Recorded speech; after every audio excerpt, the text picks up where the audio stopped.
I was going to start off by explaining why there's a record hat on my head. Yeah. But I'm just going to let that go into the world of mystery. Yep. So solve that, internet sleuths. That's right, sleuths. Sleuths. The point is, we are going to talk about something I greatly enjoy, and I know you do as well. Uh-huh. Now, we talk a big fucking Stephen King game here Yeah, at it's $10 true. Slammer. In fact, our bread and butter, or lack thereof, Yeah. is all because of Stephen King. Although we started because of Ghostbusters, but That's a good point. yeah, we do talk a big Stephen King But game. $10 Stephen King doesn't roll off the tongue. Yeah. Yeah, it's a good point. I mean, it was one or the other. Yep.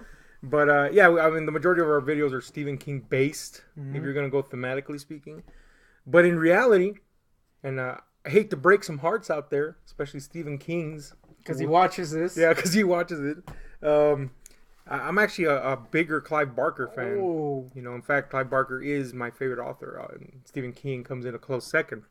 That being said, the amount of Stephen King movies and books out there, I mean, by default, it's kind of like, well, you know, you don't have that many. Yeah. So I guess Stephen King gets the nanny boo-boo on that one. The point is, Just gonna ignore that, but okay. we like Clive Barker. I happen to like him. I don't know. What's your opinion? Do you put Clive Barker up? I know you haven't read the books, but you've seen a lot of I've read 2 of his books. Uh-huh. That's more than I can say for anyone else. That's true. He is one of the few people whose books you've read. Yeah, and I read some of the short stories in Books of Blood too, I think. So that should give you an idea for my like for his writing. Yeah, because I don't read. He is an astonishing writer. Very what would you call his prose? He's very descriptive. Yeah, very but visceral, it but go, beautiful at the same time. It's an interesting descriptive style, at least from what I've read, in that it's not overdone. Whereas like the look, here's the thing. Stephen King has a thing for describing fat people in disgusting detail, at least in the 2 books I've read.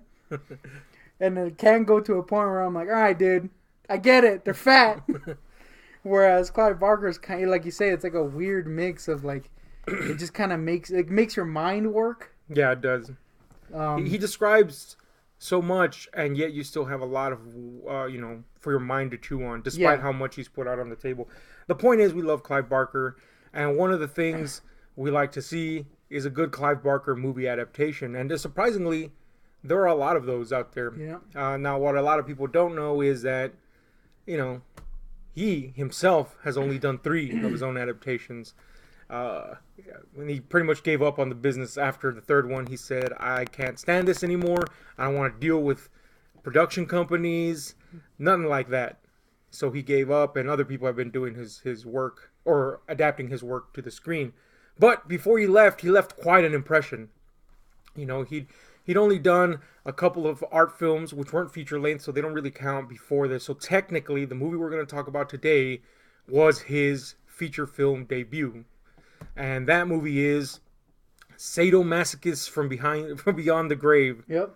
Because that's what it was originally called. Now, don't blame Clive Barker for that. He wanted to call it Hellbound. But New World Pictures was working in conjunction with Roger Corman, who is, you know, a schlockmeister. Mm-hmm. So I guess he felt that would be an appropriate title, which I kind of is. Kind of is, but it sounds fucking stupid as shit. It's horrendous. Now, the movie is based on Clive Barker's novella, The Hellbound Heart, which is one of the 2 aforementioned books that you have actually read. And if you've read the movie, if you've read the book and you've seen the movie, then you understand that it's pretty much what's on the page is brought to the screen. Yeah. There are a few exceptions, you know, like Frank is actually in the walls in the movie, not at the floor. And there's a Cenobite we don't see about. We don't hear about in the movie. And Pinhead is actually a female in this one, and the lead Cenobite is not, etc. There's minor changes, but it's pretty much what you see on screen. Now, Clive Barker this is the most loyal he would be to his work, whereas progressively with his other 2 movies, Nightbreed and Lord of Illusions, he would delve more into changing when he adapted his work, because he felt, why remake something that I've already done the exact same way? So Lord of Illusions, his last film, is like a complete departure from the story. I mean, there's very little of the story left in the actual movie. But since this was his first one, he pretty much kept it, straight to what was in the book. And I just picked up a note. With me. But let's talk about this little baby. It's been this is one we often rewatch. Yeah. And so, it's not like we're revisiting this one after 10,000 years. It's not like a Pet Cemetery type of thing. Yeah. So what do you think this 1,000,000th time you've seen it? It's pretty good. Yeah, man, I'm with you on that.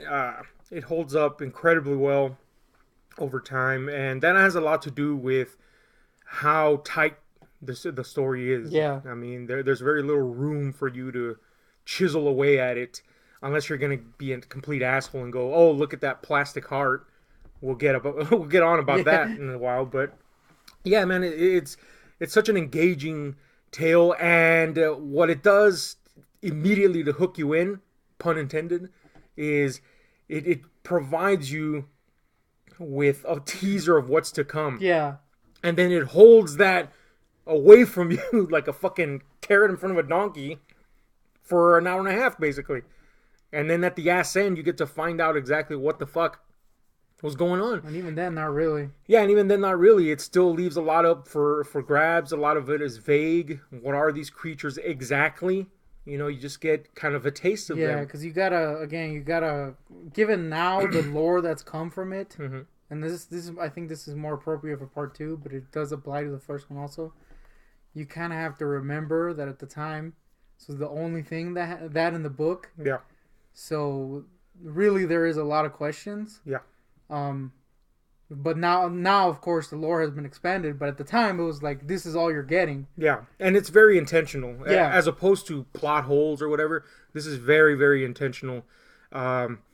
We don't need to understand. Yeah. It's more about the fascination and wonder, which ironically plays into Frank's fascination and wonder and exploration. Frank Cotton being our main character, who is a world-weary, pursuer of hedonism. He's just plunged the depths of depravity in search for pleasures, and he's gone out of his way, after is implied hearing rumors of this little bad boy right here, which turns out to be a gateway to hell, which brings forth these 4 creatures, which we later find out are called the Cenobites, and they're after him because he's escaped hell. And that's basically the gist of the story, but it centers more around Frank. But so that draws an interesting parallel to the viewer, because we see them for just a glimpse at the beginning, if even at all. I mean, we just basically see parts of them, glimpses of them, and that intrigues us. So, the allure of the box is there even for the viewer, which is pretty cool. It's a pretty cool parallel to draw between our main character, so deplorable, and us.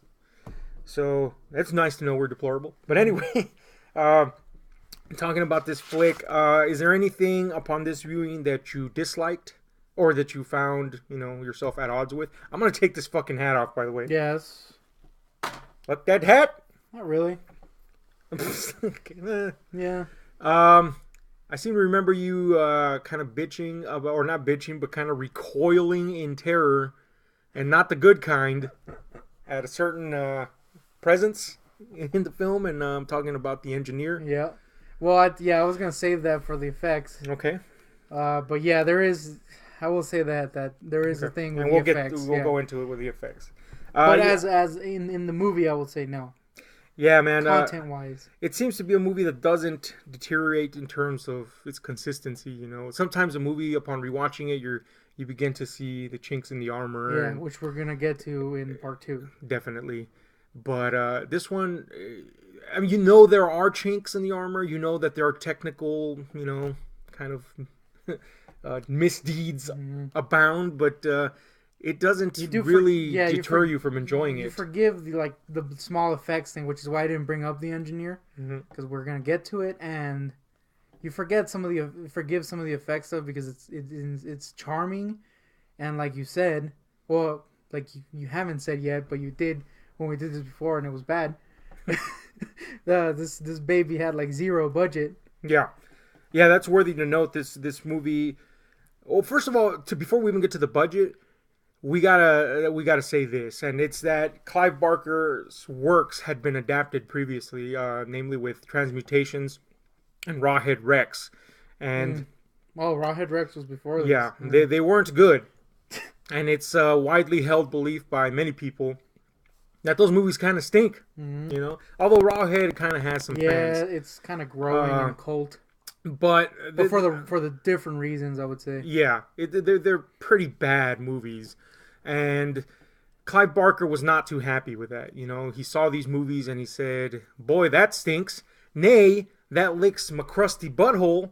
And normally for Clive Barker that'd be okay because he's a gay man, and he'd be like, "Go ahead and lick that crusty butthole." All right. But in this occasion, he was like, "I don't like that butthole being licked. God This damn. butthole analogy has gone out of the way." Analogy. But yeah, but he was just his spirit was tortured by the fucking fact that these movies existed. So he decided, you know what? The best way to go about this is I'm gonna tackle it myself.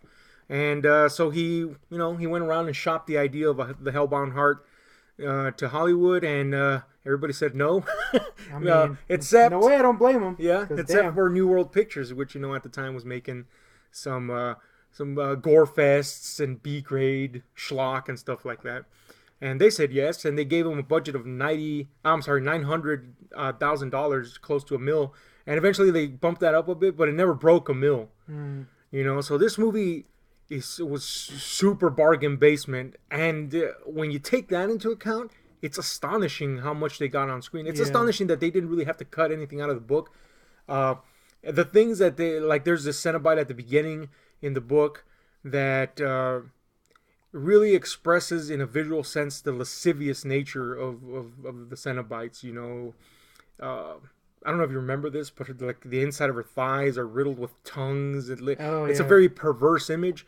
That was cut. I mean, that was just impractical, one, to bring to life, and second, probably wouldn't have made it on the screen anyway at the time. Yeah, and there's some stuff, descriptive stuff that can't make it in. Yeah, like the smells that he describes and shit. Yeah, like that. Obviously, but I think they actually did a good job to make up for it with other visual stuff. Yeah, he definitely did explore the depths of the rich visual nature of the book, which is very important because Barker, as we've established, is a very visual artist. Both in his writing and in his art, it's all about these weird visceral images that all contribute to something. Of course, they're not just there for the sake of, they all contribute to some richer tapestry, and that's the case with this movie. A lot of people dismissed it at the time as, well, critics, I should say. To fans of the horror, it was an immediate classic, but critics dismissed it at the time as just, an excuse to show blood on the screen and stuff like that. But the blood is never there for any other reason than to enhance the story and what is being said. And when it is, it's almost, when it's just sheer the splashing of viscera all over the screen, it's almost like beautiful. It's like a weird balance that he strikes between art and gore. To where it doesn't become exploitative. It's not the same as, watching a slasher film. It's just, I don't think so. Do you? Mm-mm.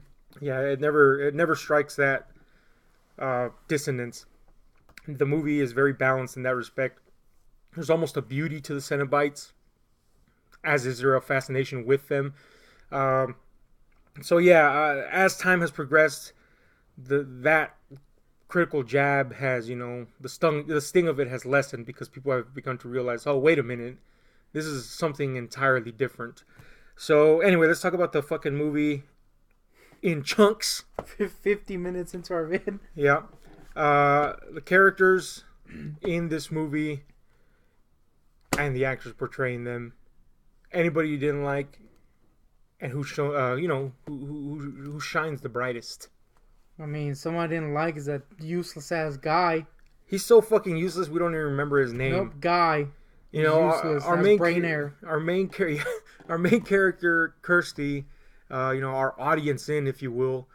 Her boyfriend, I guess. It's established. I can't remember from the book, but according to the movie, she just met this guy at this fucking dinner party. Maybe they knew each other before, but the point is, apparently she's just impressed with the idea that he can swallow a fucking cigarette. What was, I don't understand. By the way, this party sucked donkeys. Let me just add that. It's not the greatest dinner party. Nope.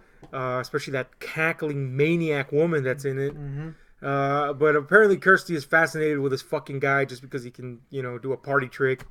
And they become like entwined and dare I say they're in love by the end of the fucking movie. I guess. But he's such a throwaway character. This is like the one thing that if I had to pick something out of the movie that's a flaw, this fucking guy.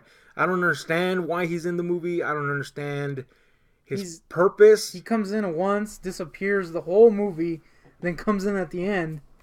Yeah, I mean, he's in there a couple more times, but it's every time it's so fucking useless. Yeah, and at the end he comes in, he saves Kirsty, so to speak, in a manner of speaking, or he steps in as she's saving the day, really, and he is like totally nonchalant about the idea that there are these hideous sadomasochists from beyond the grave. Yeah, he faces the engineer and is like, "Yep, this is totally normal." Yep, not gonna scream, sees a massive dragon fly away, and he's like, "All right, cool, I'm bored." I've seen worse. He says. Yeah, I don't understand this fucking guy. If there is a flaw in this fucking movie, it's this fucking guy. He's not good. He's horrible. His hair sucks. But yeah, other than that, I mean, really, the show is stolen by the Cenobites. I mean, you can't say that's not true, and it's shocking because they have so little screen time. But that's when you leave this movie every time. That's all you can think about. That's how big and impactful their presence is once you see the movie. I mean, every time. That's just all you end up thinking about. And it has a lot to do with how vaguely they're explained, how they're presented, where in the movie they're at, but it works. That fucking works. So the Cenobites aside, I think Frank and Julia are not only the driving force behind the story, but the showstoppers here. And they're pretty amazing.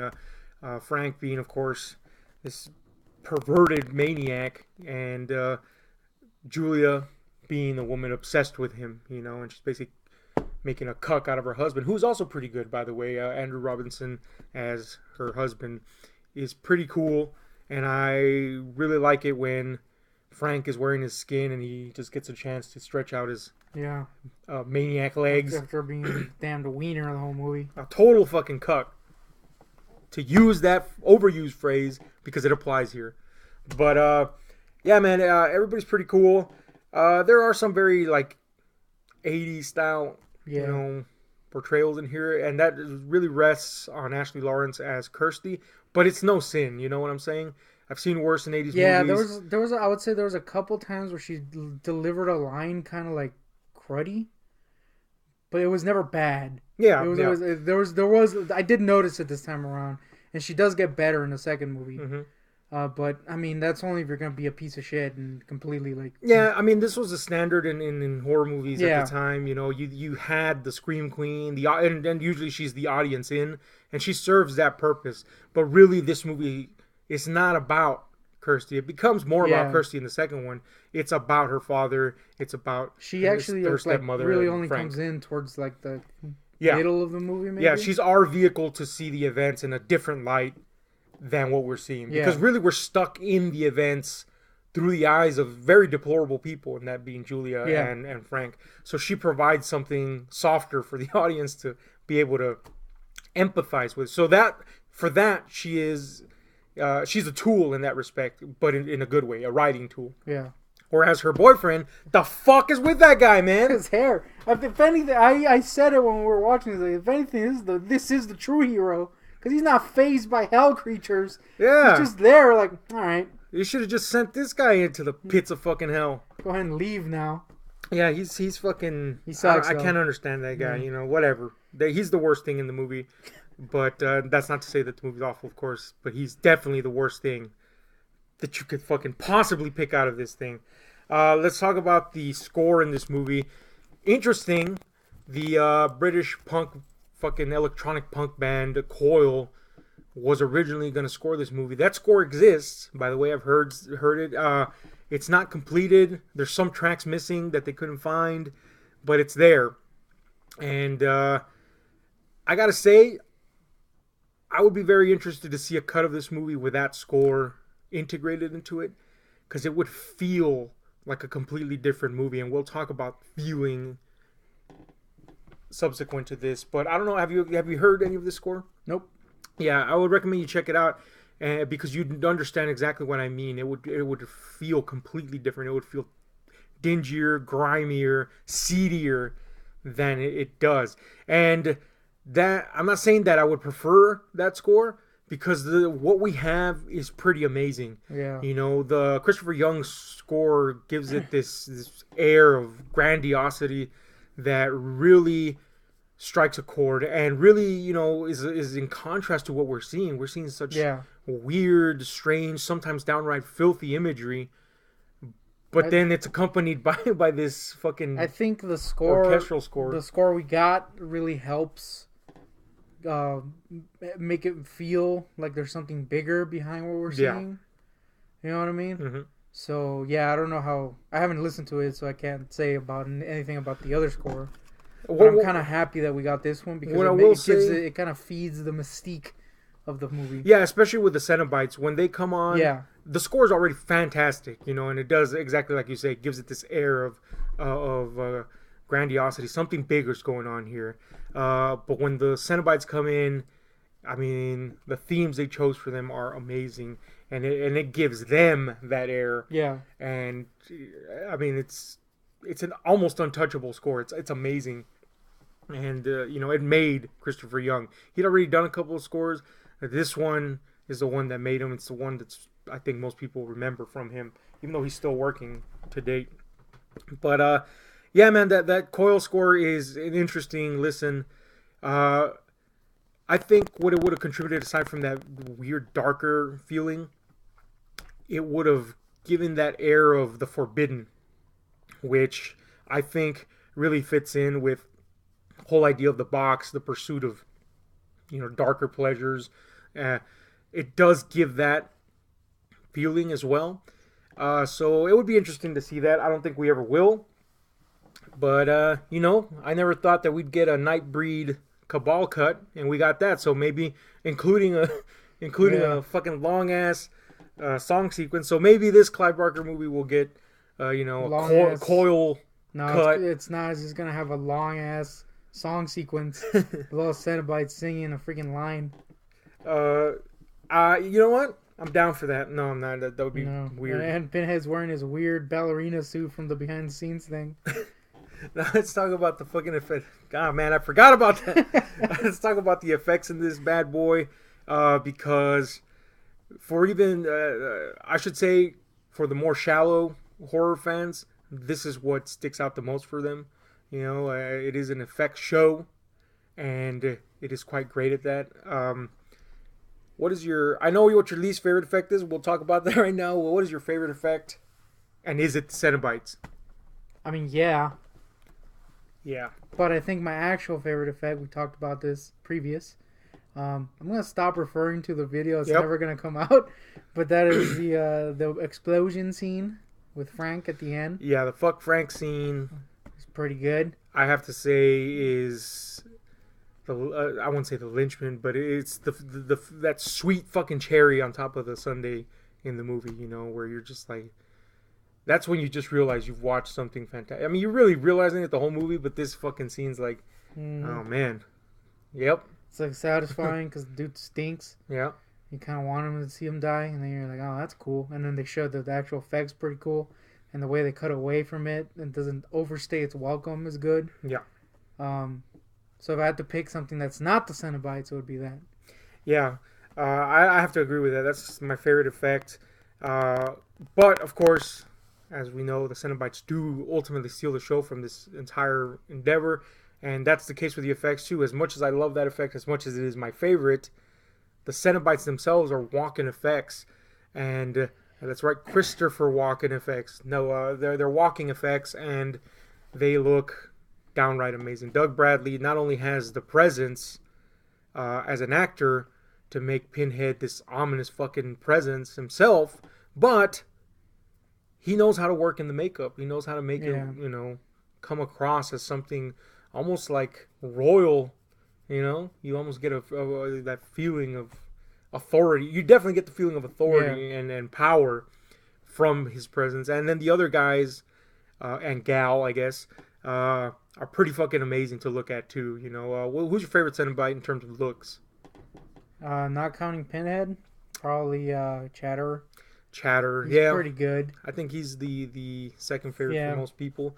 I gotta say, I got a hankering for some Butterball, but that's because I'm fat. Butterbean. And I proposed a fan film where we would both be Cenobites, but nobody wants a couple of Butterballs up on the screen, so I'm gonna go ahead and throw that in the toilet. It's just 2 Butterballs. Yeah, literally turkeys. 2 Butterballs and a Barbie. Yeah, man.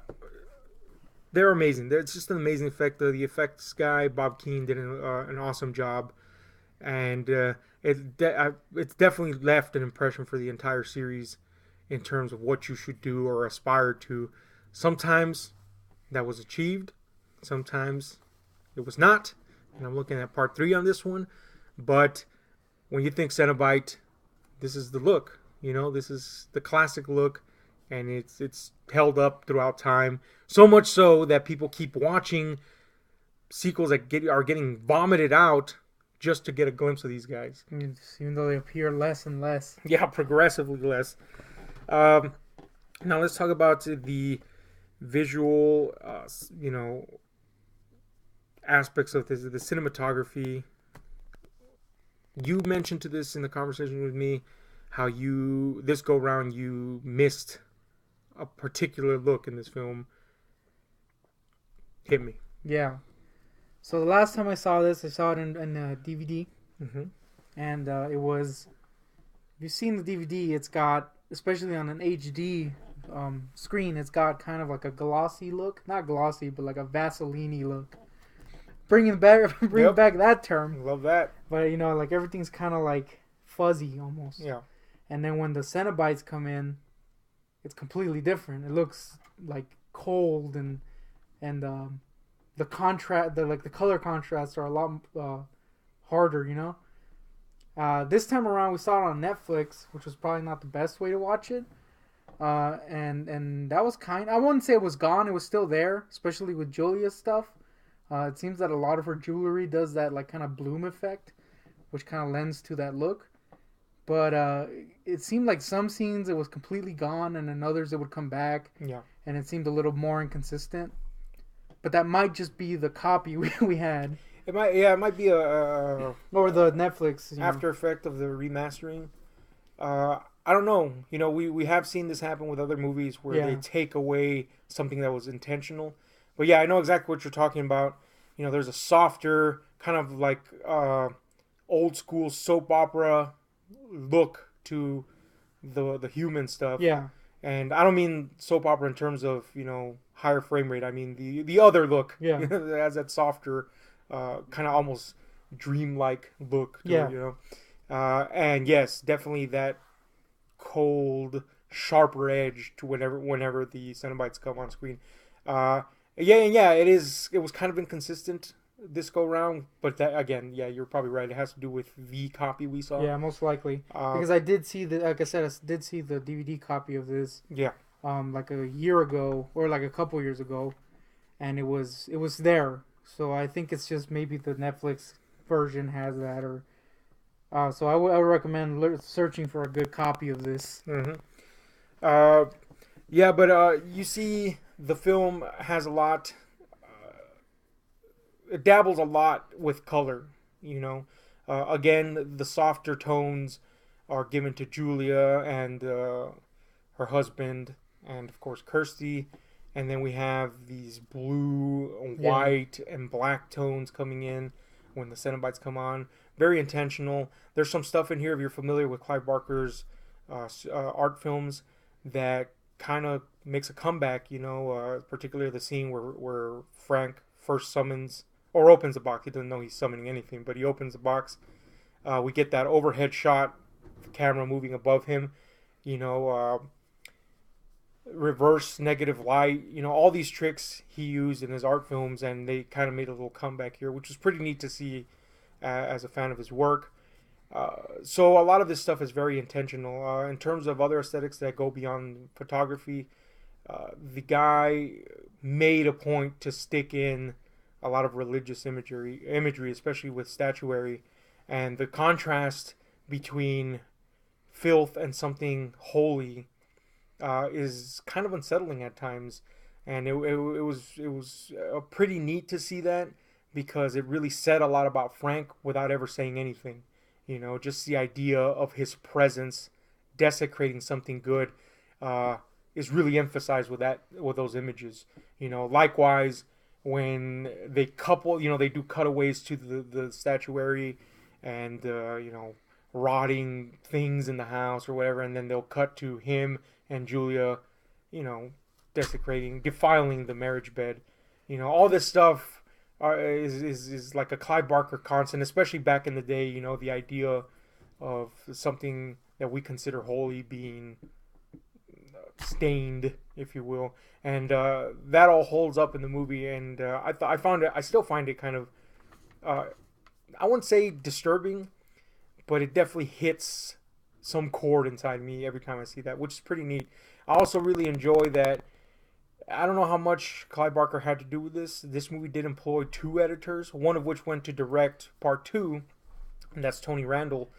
So a lot of that stuff, that I'm about to mention, might have to do with this, but they did use inserts and cutaways a lot in this movie, and to great effect, I thought. Flashes of the Cenobites, real quick cuts to Frank up in the attic, weird stuff like that gave you that sense of foreboding throughout. Absolutely love that stuff. But yeah, man, I keep saying it might have not been Clive Barker's full intent in regards to that, and that's because this was his first movie, and according to him, he didn't know what the fuck he was doing half the time. So that's pretty interesting, because he definitely created something pretty amazing and memorable. Anyway, anything else you want to add to this? Well, we didn't mention our least favorite effects. Mm-hmm. So let's throw that one in there. Go for it. And that is that engineer got some good wheels on his ass. Yeah, man. Except for that, you can definitely see the cart rig behind him. If you haven't seen the film, the engineer is this creature, the Cenobite creature, that, according to the later lore, or I should say the lore in the book and later lore, he's the one that created, he's the architect of hell, so to speak, the labyrinth of hell. But anyway, in the movie, he's just rambling around the corridors of hell, and he's this really cool effect, really. Yeah. Even when it doesn't work, because it's clearly a big-ass puppet, it's still pretty fucking cool looking, the gnashing teeth. There is a part towards the end, once the useless boyfriend comes in, where they think they overdid the puppet, like it was just going like this at times, but then they make up with it because it punches him in the face. That was great. And it was hilarious. I gotta say, that was great. Yeah, I actually kind of enjoyed that. I kind of see the intent. I mean, this effect was apparently notoriously hard to work with, according to everybody in the production. That's like one of the things you always say. Like, I have this book called the Hellraiser Chronicles, where they mention that it was just a fucking nightmare to work with, because it was so unwieldy and stuff just didn't work. Yeah, except for, I guess, its wheels. It looks like it has a lot of like moving parts and shit. And you can tell, you can tell in some of the scenes that's no secret. Just to look at it, you're like, look at that hand, it's just wobbling around or something. Yeah. But I thought the way they cut the scene kind of like worked to its benefit, because really what they do is to get he's struggling with Kirsty for the box, basically. Yeah. And the hands don't look great. They don't. And she's trying to grab at it, but they keep doing these cutaways to its teeth gnashing and shit, which in itself is like imagery, which kind of reminiscent of hell in the Bible and Milton's Paradise Lost. So, cutting away to that's kind of cool, and it gives it that frenzied effect. There's just a couple cuts where it's like both his heads and his shitty hands are in the frame, and he's just kind of going Yeah, It's kind of weird looking. Yeah, definitely. But then he punches the guy, and it's hilarious. That makes it worth it right there. That he punched that useless piece of shit. Dude, I can't get over how awful that guy is. Woo. But the wheels. Yeah, but the point is, yeah, you could see the rig behind him, and you know, it kind of cuts in and out just depending on how much light there is in the scene. But you could definitely see it, and it's reminiscent of the Terror Dog in Ghostbusters. You know, where you can see all the cables. Except at least with the Terror Dog, there's also like clothes in the closet. Yeah. So you can kind of, you know, it's a little bit. You can obscure it a bit. Yeah, this one. It's kind of like it's the more tragic because there's a shot right before you see it, or it might even be the same shot. It just maybe the wheels go into the light. I don't remember exactly. Where you first see it, that's really cool, and you see like the hands moving, which I thought looks really neat. Yeah, that looks spectacular. And then it does a really good job of hiding the wheels.